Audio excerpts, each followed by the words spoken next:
Do you ever feel like you just can't focus? Like your mind is constantly racing from one thing to the other, and no matter how hard you try, you just can't seem to concentrate on the task at hand? Trust me, you're not alone.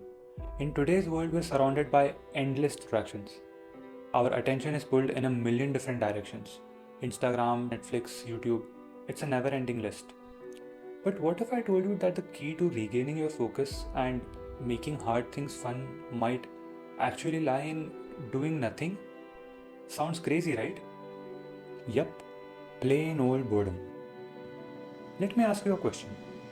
When was the last time you were bored? Like, stare at the ceiling bored. Chances are you don't remember.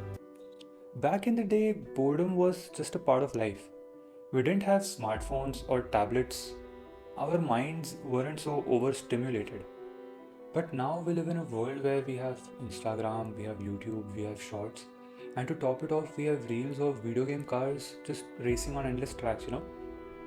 Here's the catch: our brain isn't designed for this kind of overstimulation. Due to constantly being overstimulated, our minds have started craving things which bring them even more stimulation.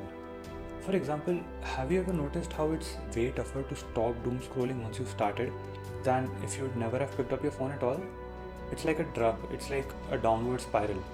To make the things we want to do, like studying, reading, or working out, actually fun, we need to reset our fun baseline. Because here's a beautiful truth: fun is relative. When your fun baseline is set too high, everyday activities can seem boring in comparison. It's like comparing a roller coaster ride to a walk in the park. If you're used to the thrill of a roller coaster ride, a walk in the park might not seem as exciting. Why does this happen? This happens because our brain loves dopamine.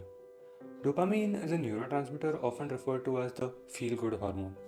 Dopamine levels are influenced by activities that simulate the brain's reward system, such as eating, exercise, social interactions, as well as by addictive behaviors like gambling, drug use, and even social media. Social media has provided us with a very easy way of flooding our brains with dopamine, essentially shorting the brain's reward system.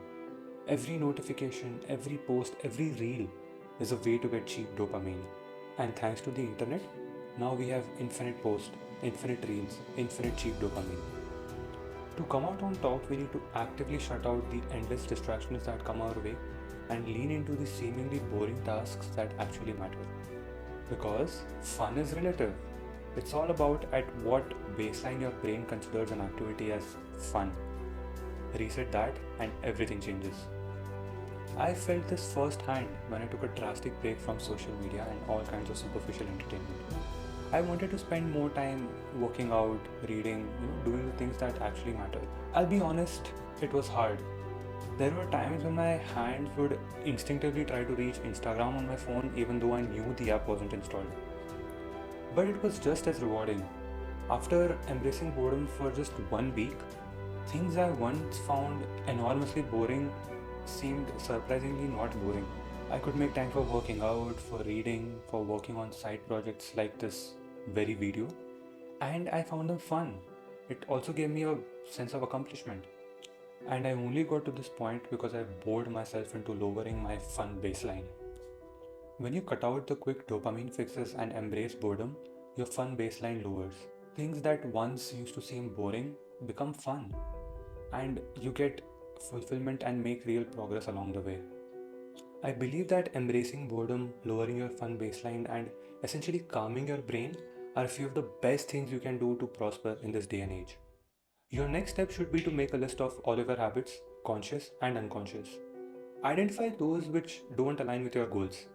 Either practice them in moderation or get rid of them completely, and replace them with the habits that align with the person you strive to be. You don't have to get completely rid of social media or video games on your phone. The key is moderation. I hope this video helped you. See you later.